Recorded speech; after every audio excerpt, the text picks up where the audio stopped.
What is Office 365? It's an integrated experience of apps and services designed to help you pursue your passion and grow your business.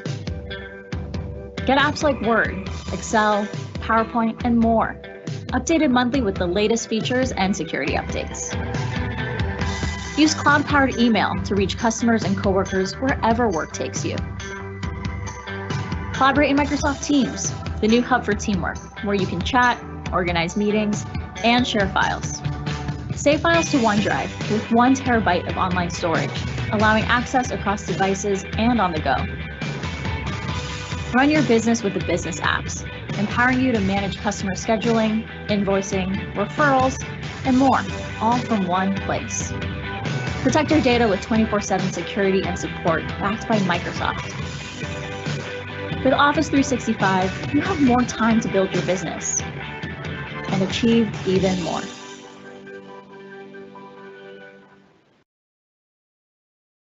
All right, welcome to Office Flash Friday. We are live from St. Louis this week completely, although we are joined in spirit by Emily up in Minneapolis because we're actually being produced out of Minneapolis. The solution we have right now is absolutely crazy. We're sending video all over the planet. Satellites and duct tape are involved, and it's great. So I want to introduce Meryl Shabaum here. Say hi. Good morning, everyone. So Meryl's the director of the MTCs here in St. Louis, and Doug is up in Minneapolis doing great work with customers. So you've got us today. So we got a lot of stuff going on. I got a lot of Power BI, which is great. Some team stuff, some security around mobility, and some PowerApps. So ready to rock and roll? Ready to rock and roll. Thank you for inviting me today. Absolutely happy to have you. So we also have a studio audience here today. So so you guys say hi. All right, cool. So this is exciting for us here in St. Louis. All right, so let's get rock and rolling. So we just had our Business Application Summit 2019, and we have the full live sessions available now from a broadcast or from a post broadcast perspective. So you can go through the session catalog and look back through all of the great content around Power BI, analytics, building connectors. So it's the business user stuff, it's the super geeky stuff. If you want to develop connectors, that kind of stuff, all of that's available to you. Go out and learn DAX. There's a bunch of other sessions around Dynamics and PowerApps and things like that as well. So we always like to make you guys aware of that kind of content. Let's get on to some of the announcements. All right. So Meryl, I know one of the things that we use the most when we just from an operationalization of the MTCs is we use a lot of Dynamics, right? Yes, we do. So all of our bookings of rooms and resources and those kinds of things, I live and die by my schedule in Dynamics. As well as I do. Right. And as you know, I don't even own my own schedule. You just put stuff on my calendar and I have to go do it. And I like it that way. Yeah, I know you do. So, but one of the other things that we use to lens across that is we do a lot of Power BI. So we use Power BI locally here at the St. Louis MTC, but we also use Power BI across all the MTCs globally to see how are people performing, what kind of sessions people are doing, what's really having impact across all those things. So did we announce anything that I'm going to like? I think so. I think this one actually affects you from a business user perspective. So the new home view of Power BI has gone live, right? So this gives you, because a lot of content is, once you start adopting Power BI, a lot of apps are going to be getting shared with you, a lot of reports and other content are going to be shared out. So the home screen is the landing page is very important from just staying organized, right? So I'm not going to have to use shortcuts anymore. That's exactly right. So not only can you curate your home screen, view the charts that are important to you, view the workspaces that are important to you if you're a developer of content, your admins of Power BI can also curate those for you. So to your point, a lot of times the way that's happened is, the IT admins will push a shortcut to your desktop or to your favorites bar or something like that. This will enable them to actually push things straight to your Power BI home. So this could be your landing page for all your insights inside your organization. So this is cool. So the other thing that was added here, just as a note, usually there's two types of people in Power BI. You're either a developer of content or you are a consumer of content. If you're a developer, the workspace view will also show up in here as well. So all your frequently used workspaces that you're participating in will show up if you're a developer. I'll probably just leave you in that area. That's fine. You can do that. So, but you'll be able to go back and if you have favorite metrics that you like, Meryl, you can pin those straight to your home screen without even having to go to any other reports. Beautiful. Pretty Love cool. This is another one highly, I have been blown away, Merrill. So Merrill, you probably haven't seen this yet, but one of the things that we've added into Power BI recently is the capability to do paginated reports, right? So we're all familiar with kind of the need for paginated reports. We've been using them for years, exporting them to PDF, whatever it is, the multi-page type of stuff, right? Pixel perfect reports.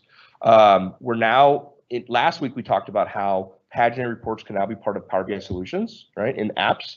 This week we're announcing email subscriptions.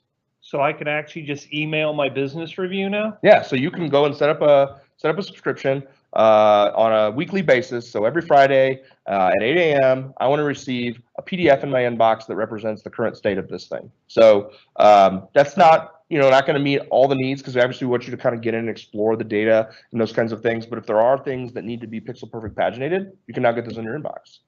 Love it. That's going to make doing my reporting much easier. Yes, and from working with my customers, there's a lot of CEOs out there that will say, "You'll pry the PDF in my inbox from my cold dead fingers." So this is something that is going to make a lot of people really happy, I think. So, all right. So now we're going to get into some geeky stuff in Power BI. I always like to call out when something is a premium feature. A lot of my enterprise customers, as I talked about, the adoption of premium has kind of gone through the roof because it's really enabling everyone in the organization to interact with insights, get insights, and consume reports that otherwise would have been difficult just from a licensing perspective.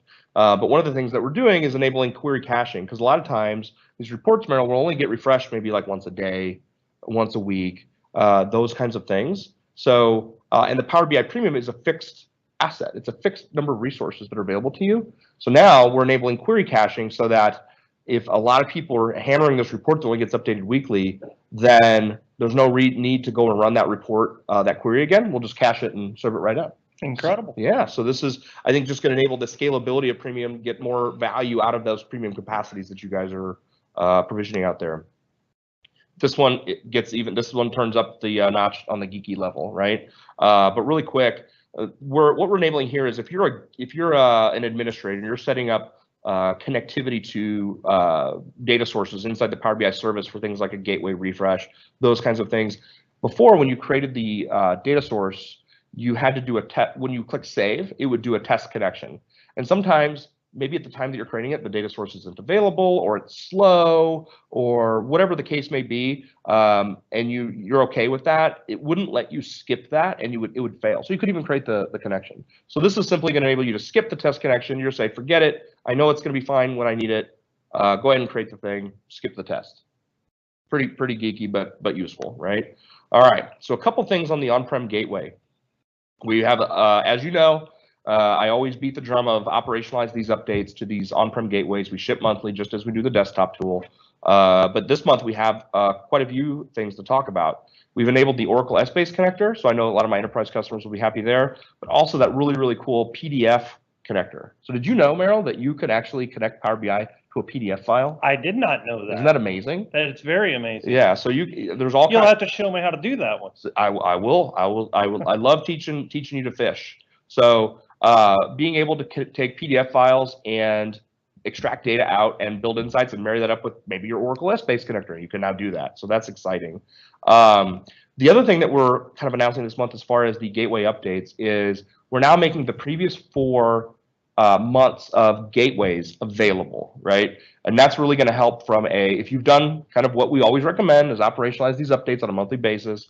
If there are issues that you guys are having, or if you need to troubleshoot something, we're making those previous 4 versions available so you can roll back. So it's just, more capabilities to operationalize this stuff from an enterprise perspective. Okay. And I think I had another thing from a gateway connectivity perspective. This one's nice, Merrill. There's this thing inside of Power BI which is really useful. There's these enterprise gateways which allow you to connect to on-prem enterprise resources such as like maybe a SQL Server, an Oracle Essbase database. But there's also this thing called a personal gateway. So let's say I have files sitting on my laptop that I want to refresh into my Power BI report inside Power BI. Now that's not really an enterprise scalable solution, but this really enables a lot of people to do a lot of really useful things. Wow. Previously, it was really hard for gateway administrators to get visibility into where those were, how many were out there. So we're bringing that in because it's not hard to imagine why a gateway administrator would want to know that Merrill has a personal gateway installed on his laptop and is putting corporate data out in the cloud, right? So that's useful. Wow. Yeah. And the other thing is we're actually now enabling you to manage who can install these gateways. So going in and saying, hey, I do trust Merrill. I want to let Merrill install these gateways on-prem, and I want to give him those keys to those kingdoms. Wow. So that means I can manage everybody that's allowed to have the personal gateways. Huh? Right. Yeah. So there's probably only, I mean, you can imagine in an enterprise, there's probably only a handful of people you'd want to trust to be able to do that. So now we're making that a little easier. And this does not just affect Power BI, but it affects, because this is that on-prem data gateway, this will also affect PowerApps and Flow as well, because they all use the same gateway. Wow. So yeah, good stuff. All right, man, a lot of Power BI stuff this week.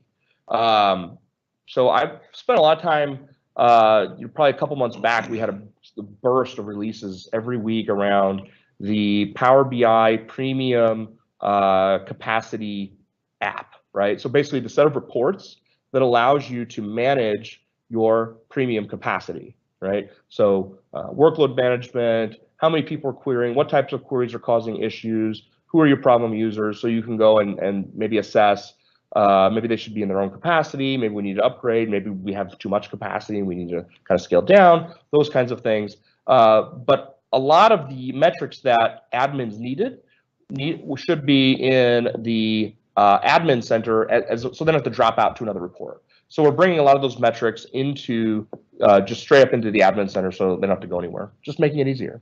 So I think this kind of, it's our iterative approach. We start with something and we keep adding, iterating, and making it easier on people over time.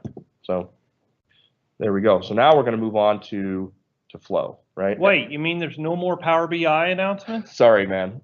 I know that was only a few. And so it actually, Merrill has been doing, I mean, speaking of kind of teaching to fish, I've shown Merrill and a lot of people on my team how to use Flow. And it's really amazing what people can do once they're kind of enabled and given the right tools with the right framework around it to do these things. So Merrill does a lot. You do a lot with Flow myself. Yeah. So we basically tie it directly into Dynamics and create mini flows to simplify the overall process. Yeah. So things going into OneNote, things going into Teams, that kind of stuff. So a lot of times it can be, if you're creating these flows, it can be challenging if you have any issues once they're running, to troubleshoot, right? So we've made a lot of changes over time to bubble those up and show you where those errors are. But now we're really making it obvious where that issue is, especially if it's with a trigger, right? So if your flow can't trigger, you've got nothing, right?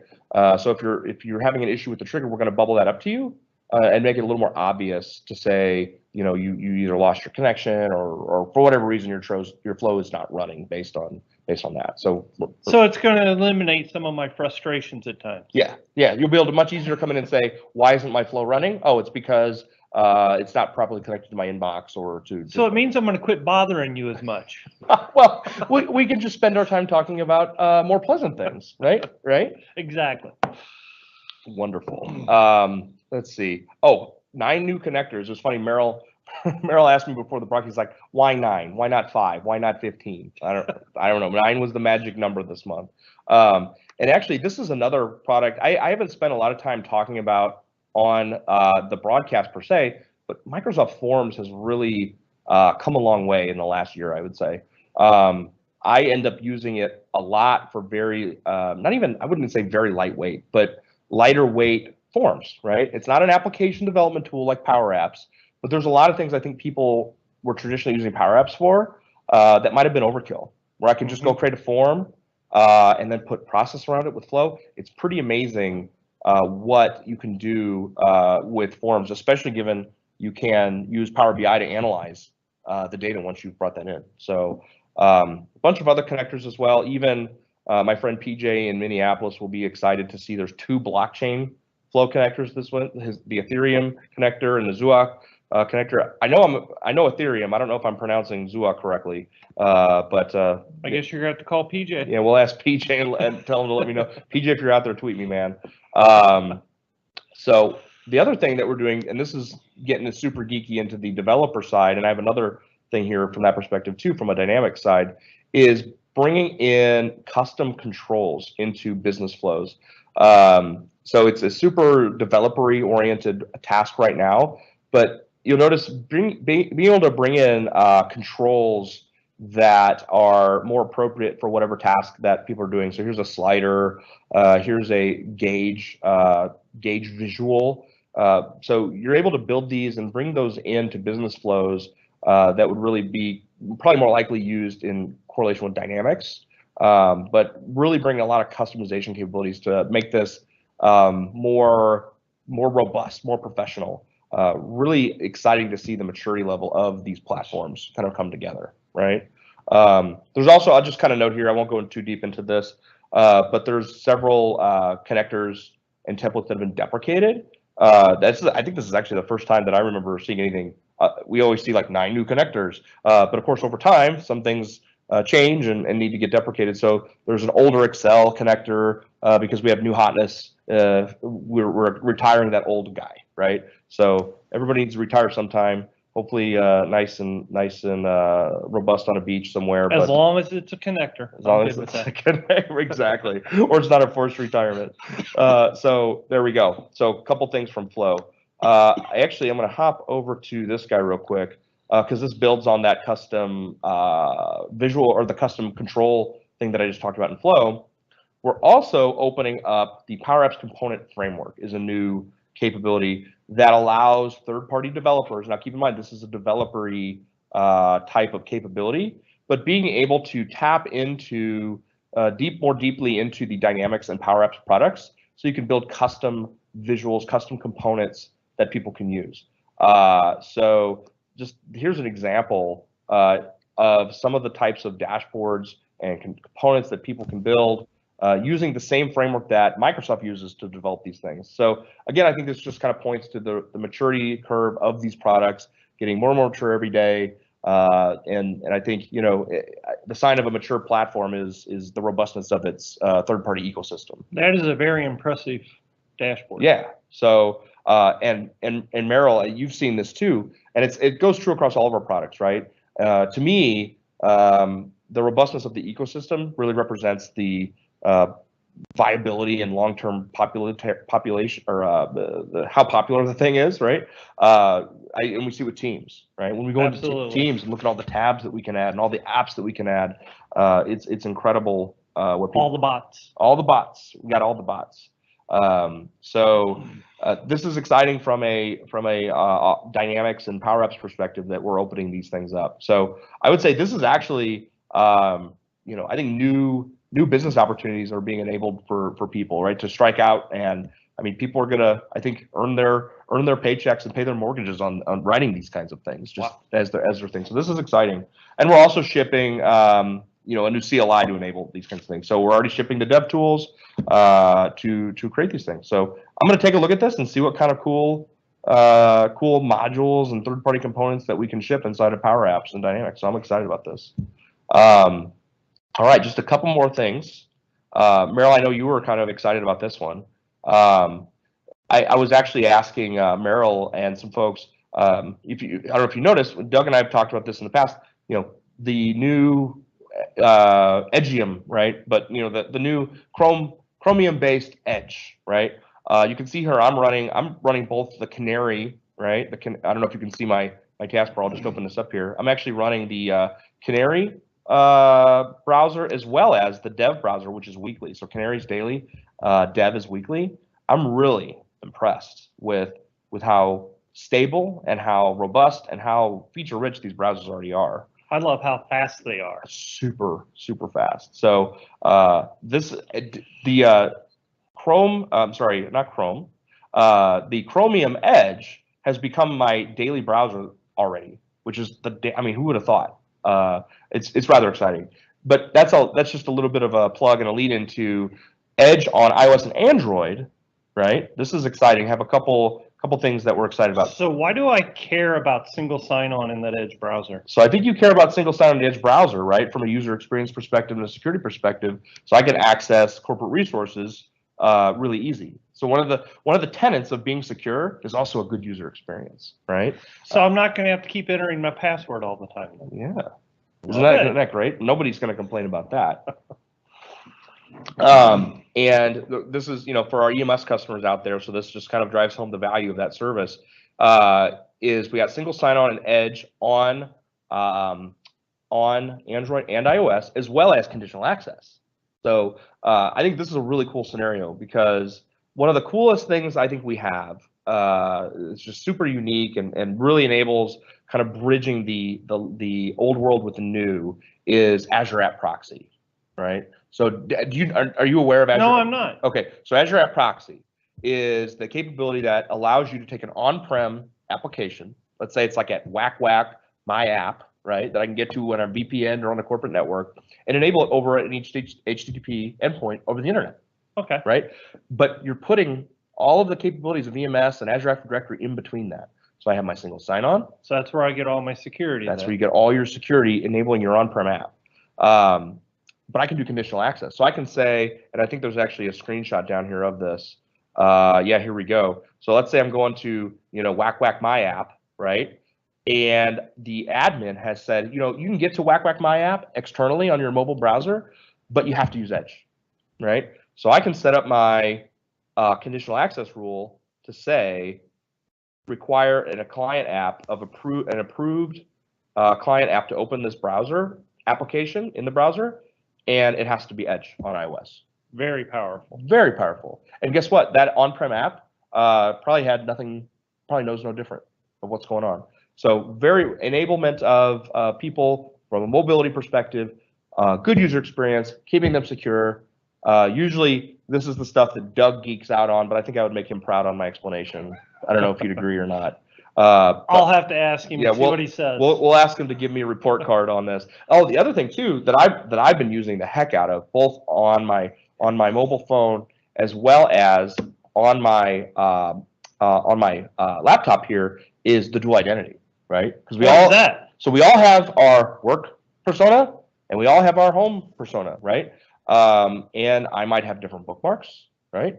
I might have even I use the heck out of LastPass, right? I use LastPass here and I use LastPass at home. Different accounts. So it's the OneDrive for Edge. Yeah. Well, it's the thing that allows me to separate my split personality. Exactly. But still be secure and make it simple. So it's really exciting, as well as. But now I can do that on my mobile device as well on Edge. And admins can also push down things like shortcuts and bookmarks, allow and block URLs, all those kinds of things, enabling people to be secure and productive on the go. So if you haven't checked out Edge on iOS or Android, would highly recommend it. Also would highly recommend, if you've been waiting to dive into the new Edge browser, I would say go for it. I've been using it and absolutely love it. Oh, awesome! So that's great. If you have the rights and you're meeting all your corporate policies and all that, I don't want you to do anything that you're not supposed to do on your work laptop. But if you're at home or you have that ability, install it. It works, man. It's really, really good. So couple things here. I already talked about that. I guess this is the last one. So this one is Wait, what is this one? So we all know Microsoft Teams, right? I use it every day. We use it all the time, and we have this saying on Office Flash Friday called "Mind the Gap." I'll give Doug full credit for coming up with this. There's always a GUI, an API, and a Power something. That could be PowerShell, it could be Power BI, could be Flow with the P at the front, the P silent, I guess. But mind the gap, and that's why our logo is like the London Underground. So we just made generally available the Microsoft Teams PowerShell modules, right? Why would I want these? Why would you want this? So I think Teams has been bringing a lot of capabilities lately to operationalize a lot of very common workflows, right? So let's say you have a business workflow around spinning up a Tiger team, or you're spinning up a particular team for a very temporary type of event for a project or an upcoming event, and you want to automate that, right? So some of that you can do. We've enabled people to create templates, like a template team, and you just say create a new team based on this team. But now we've made generally available the PowerShell module to do that with PowerShell. We know people love PowerShell. People do a lot of automation with PowerShell. And we've enabled a pretty rich set of capabilities around adding team users, removing the team, getting team help, setting all the little options in the team around, even like, I can even use this to allow people to or not use GIFs in the team, right? So I would use this potentially to go out and pre-configure teams for different work groups. Yep, exactly. And you can put this as part of a workflow. Maybe a new employee starts and they get their own team to interact with their onboarding manager, whatever the thing is, right? And a couple new things we added from a functionality perspective is now connecting to the GovCloud, right? So we've been adding a lot of things have been coming faster and faster to the GovCloud, which is exciting. Including teams, and then the ability to, when you do get team, right? We all know that once people adopt teams, a lot of people start creating teams, right? So there's a lot of teams out there. So we've made it easier to filter the teams that you get back based on things like visibility or archive state, just making it easier to do that. So I'm excited about this. I think there's a lot of people out there. I've been blown away, right? When the number of customers that come in and are like, oh yeah, we're already using Teams. Like they don't even think about it anymore being new. They're already like 10 miles down the road. If Doug were here, I'm sure he would be all over this. No, he loves. He would be geeking out. Geeking out big time. So I'm excited about this. Again, kind of just speaks to the maturity. This is based on the 1.0 APIs, the Graph APIs. So if you go out and check out our favorite tool, the Graph Explorer, and look at the 1.0. Of Teams, you should see some mappings there. So, do you have anything that's top of mind for you, or like any productivity tips for us this week, or just, I don't know. Well, the Surface Hub is Surface Hub 2 is taking reservations now. I was hoping you would bring that up. So actually, you should be asking your local friendly Microsoft Technology Center when they're going to be getting their Surface Hub 2s. Yes, they should. Can we say when we're going to get ours in St. Louis? No. Okay. So it won't be super far into the future. Let's just say that. Okay. It'll certainly be within the next 2 months. Everybody should be getting. That's pretty soon. Through. So ask if you're interested. Reach out to us, either if you have our email or hit me up on Twitter. We're going to be getting those soon, and the demand. I've been blown away at just the people reaching out after the announce. Was that last week or the week before? So pretty darn exciting. And we talked about how excited we were last week for that 85-inch. Yes. I can't wait for that guy. I don't know when we're getting that one. That's going to be a little. That's going to be a little ways out. A little farther out, but we're excited about it. So that's what the MTC is here for.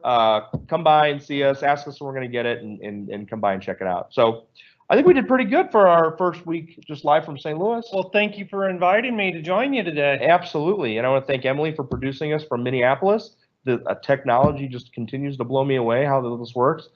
We get a little better every week with our production stuff here. So I hope everyone has a great and safe weekend. If you happen to be in St. Louis, we're going to have a building grand opening here. Building grand opening tonight. Yeah. So starting at 7 p.m. Why not? Drop by. So cool. I hope everyone has a great weekend. Be safe. It's same here. All right. Thanks, Merrill, for joining. Okay. Thank you. All right. Thanks. Take care.